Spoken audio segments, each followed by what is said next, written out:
మనిషి తన జీవిత కాలంలో బాల్యంలో, యవ్వనంలో, వృద్ధాప్యంలో ఇలా ఒక్కొక్క సందర్భాలలో అనుభవాలను మూట కట్టుకుంటూ ముందుకు సాగుతూ ఉంటారు. కష్టాన్ని దిగమింగుతూ బాధలని భరిస్తూ పిల్లల ఎదుగుదల కోసం నిత్యం పరితపిస్తూ ఉంటారు. పిల్లలపైనే ప్రాణాలు పెట్టుకొని ఉన్నటువంటి తల్లిదండ్రులు పిల్లలు పెరిగి పెద్దయిన తర్వాత ఏ ప్రభావం చేతనైనా ఎలాగైనా మారొచ్చు అనేటువంటి విషయాన్ని గమనించుకోవాలి. పిల్లలపైన పూర్తిగా ఆధారపడి ఉండటం సరైనటువంటి పని కాదు. ఎందుకంటే కొడుకు గుణం పెళ్లి తర్వాత అలాగే తల్లిదండ్రులు వృద్ధాప్యంలో ఉన్నప్పుడు బహిర్గతం అవుతుందట. అదే కూతురు గుణం వయస్సుకు వచ్చినప్పుడు అలాగే తల్లిదండ్రులు వృద్ధాప్యంలో ఉన్నప్పుడు బహిర్గతం అవుతుందట. అందుకని పిల్లలు పెళ్ళిళ్ళు కాకముందు మీ దగ్గరగా ఉన్నప్పుడు చూసుకొని ముచ్చట పడకండి. అసలైనటువంటి బాధ్యతలు వాళ్ళని ఎత్తిన తర్వాత కూడా వాళ్ళ ప్రవర్తనలో ఏ మార్పు రానట్లయితే అప్పుడు మాత్రమే మీ పిల్లలు. అందుకని పెద్దలు చెప్పారు కదా, అడ్డాల నాడు పిల్లలు కానీ గడ్డాల నాడు మన పిల్లలు కాదు అని చెప్పి ముందు చూపుతోనే చెప్పారు వాళ్ళు. ఎందుకంటే బాధ్యతలు బరువులు పళ్ళు మోయటం మొదలైన తర్వాత మనకు ప్రాధాన్యత తగ్గిపోతుంది. అప్పటి వరకు అనుబంధంతో ప్రేమతో ముడిపడినటువంటి పిల్లలు బాధ్యతలు మీద పడిన తర్వాత మనల్ని పట్టించుకోవటం తగ్గిపోవచ్చు. దాన్ని కూడా తట్టుకోవటానికి మీరు సిద్ధంగా ఉండాలి. అంతే తప్ప నా కొడుకు నా కూతురు అంటూ మీరు అల్లుకొని కూర్చున్నట్లయితే వాళ్ళ వైవాహిక జీవితం కష్టతరంగా మారేటువంటి అవకాశం ఉంటుందన్నమాట. అందుకని కొడుకు గుణము కూతురు గుణము పెళ్లి తర్వాత తల్లిదండ్రుల వృద్ధాప్యంలో బయటికి వస్తాయి అని చెప్తారు. ఎలాంటి పరిస్థితులనైనా తట్టుకొని నిలబడగలిగేలాగా మీ మానసిక పరిస్థితులను తయారు చేసుకోండి. అంతే తప్ప పిల్లలు ఎదిగితే కష్టాలు పోతాయి, పిల్లలు ఎదిగితే బాగా చూసుకుంటారు, పిల్లలు ఎదిగితే నేను ఇంకేదో అయిపోతాను అనుకోవటం అయితే సరైనది కాదు. ఎందుకంటే కొన్నిసార్లు పిల్లలు మన పట్ల కూడా బాధ్యతను తీసుకోవచ్చు. కానీ కొన్నిసార్లు వాళ్ళకు ఉన్నటువంటి బాధ్యతలను తట్టుకోలేక మన పైన నిర్లక్ష్యం వహించవచ్చు. కాబట్టి ఎలాంటి పరిస్థితుల్లో ఉన్నా మనల్ని మనము చూసుకునేంతటి మానసిక స్థైర్యం మనం కలిగి ఉండాలి. అంతే తప్ప ప్రతిదానికి పిల్లల జీవితంతో మన జీవితాన్ని ముడివేసుకుంటూ పెనవేసుకుంటూ వెళ్ళినట్లయితే ఎక్కడో ఒక చోట ఆశాభంగం ఎదురయ్యేటువంటి అవకాశం ఉంటుంది.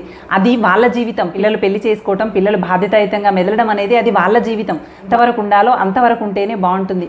కానీ నా కొడుకే కదా నా కూతురే కదా అని ప్రతి దాంట్లో తలదూర్చి వాళ్ళ జీవితంలో వాళ్ళ ఎదుగుదలలో మనం ఆనందాన్ని వెతుకున్నట్లయితే ఎక్కడో ఒక చోట ఆశాభంగం ఎదురయ్యేటువంటి అవకాశాలు ఉంటాయన్నమాట. అందుకని ఇది గమనించుకొని పిల్లలపైన ఆశ పెట్టుకోండి. కానీ ఎంతవరకు పెట్టుకోవాలో అంతవరకే పెట్టుకోండి. మీపై మీరు ఆశ పెట్టుకోండి. మిమ్మల్ని మీరు సంరక్షించుకోండి. మీకై మీరు ఒక ప్రణాళికను ముందే సిద్ధం చేసుకోండి. అంతే తప్ప పిల్లలపైనే పూర్తి ఆశలు పెట్టుకున్నట్లయితే పిల్లలు ఆ బాధ్యతల పట్ల మిమ్మల్ని నిర్లక్ష్యం చేయనవచ్చు, లేదంటే బాధ్యతలతో పాటు మిమ్మల్ని కూడా బాధ్యతగా తీసుకోనవచ్చు. రెండిట్లో ఏదైనా జరగవచ్చు. కానీ వాళ్ళ జీవితానికి ముడివేసుకొని మాత్రం ఎప్పుడు ఉండకండి. అలాగే పిల్లల గుణం ఇలా పెళ్లి తర్వాత బహిర్గతం అయితే ఇక భర్త గుణం భార్య అనారోగ్యంలో ఉన్నప్పుడు తెలుస్తుందట. భార్య ఆరోగ్యంగా ఉన్నప్పుడు అన్ని సమకూర్చి పెడుతుంది. అతనికి ఏ రకమైనటువంటి ఇబ్బంది రానివ్వకుండా చలాకీగా తిరుగుతుంది, అన్ని పనులు చేసి పెడుతుంది, అందంగా ఉత్సాహంగా తన జీవితాన్ని నిర్వర్తిస్తూ ఉంటుంది. అలాంటి సందర్భంలో భర్త ప్రేమించడం అనేది గొప్పతనం కాదట. ఎప్పుడైతే భార్య అనారోగ్యంలో ఉన్నప్పుడు కూడా భార్యని మాత్రం తన ప్రేమలో మార్పు రాకుండా ప్రేమగా చూసుకుంటూ తను పూర్తిగా కోలుకునే వరకు వెన్నంటి ఉండేటువంటి వ్యక్తి నిజమైనటువంటి ప్రేమ గుణం కలిగినటువంటి వ్యక్తి అట. కొన్నిసార్లు చిత్రమైనటువంటి సంఘటనలు కనిపిస్తుంటాయి. భార్య గర్భవతిగా ఉన్నప్పుడు బాలింతగా ఉన్నటువంటి సందర్భాల్లో భర్తలు వేరే వాళ్ళతో కలిసి తిరగటం, వేరే వాళ్ళతో స్నేహ సంబంధాలు కొనసాగించడం అనేది మనం వింటూ ఉంటాం. భర్త నిజమైనటువంటి గుణము అలా భార్య అనారోగ్యమైనటువంటి సందర్భాలలో మాత్రమే బహిర్గతం అవుతుందట. భార్య అనారోగ్యంలో ఉన్నప్పుడు భార్య కోలుకునేదాకా తన వంతు బాధ్యతను నిర్వహించి భార్యని మళ్ళీ పూర్తి ఆరోగ్యంగా చూడాలి అనుకునేటువంటి భర్తలు నిజంగా గొప్పవారనే చెప్పాలి. అలాగే భార్య గుణం ఎప్పుడు తెలుస్తుందో తెలుసా? భర్త పేదరికంలో ఉన్నప్పుడు. ఆయన దగ్గర డబ్బు ఉన్నన్ని రోజులు భార్య కోసం చీరలు కొంటాడు, పళ్ళు తెస్తాడు, హాస్పిటల్స్ చూపిస్తాడు, అన్ని రకాల సౌకర్యాలు కల్పిస్తాడు. కానీ భర్త దగ్గర డబ్బు లేనప్పుడు కూడా భార్య భర్తని అంతేలాగా ప్రేమించగలగాలి. కొంతమంది భార్యలు భర్త దగ్గర డబ్బు లేనప్పుడు అతన్ని చులకనగా చేసి మాట్లాడతారు. ఈ పని కూడా చేయలేవా అని చెప్పి వాళ్ళ పట్ల దురుసుగా వ్యవహరిస్తూ ఉంటారు. డబ్బు ఉన్నా లేకపోయినా భర్త పట్ల అంతే ప్రేమని వ్యక్తం చేయగలగటం, అతను డబ్బు తెచ్చి ఇచ్చినప్పుడు ఎంత ప్రేమగా అతనితో ప్రవర్తించగలిగావో అతని దగ్గర డబ్బు లేనప్పుడు కూడా అతను పేదరికంలో ఉన్నప్పుడు కూడా అంతే ప్రేమగా వ్యవహరించగలగటం భార్య యొక్క నిజమైనటువంటి ప్రేమ గుణాన్ని బహిర్గతపరుస్తుందట. అలాగే స్నేహితుల విషయానికి వచ్చినట్లయితే కష్టంలోనూ నీకు తోడుగా నిలబడగలిగిన వాడే నిజమైనటువంటి స్నేహితుడు. పార్టీలకని ఫంక్షన్లకని మీరేదో సరదాగా బయటికి తీసుకెళ్తున్నప్పుడు మీతో సరదాగా సంతోషంగా గడపడానికి వచ్చిన వాళ్ళంతా స్నేహితులు కాదు. వాళ్ళంతా వాళ్ళ సరదాలు తీర్చుకోవటం కోసం నీతో టైంపాస్ చేయటం కోసం వచ్చినటువంటి వాళ్ళే తప్ప వాళ్ళందరూ నిజమైన నిజమైనటువంటి స్నేహితులు కాదు. నీ కష్టకాలంలో కూడా నీకు వెన్నంటి ఉండేటువంటి వాడు మాత్రమే నిజమైనటువంటి స్నేహితుడు. నిజమైనటువంటి స్నేహితుని గుణం ఎప్పుడు బహిర్గతం అవుతుందట అంటే నీకు కష్టం వచ్చినప్పుడు మాత్రమే నిజమైనటువంటి స్నేహితుడు ఎవరో నువ్వు గుర్తించగలుగుతావట.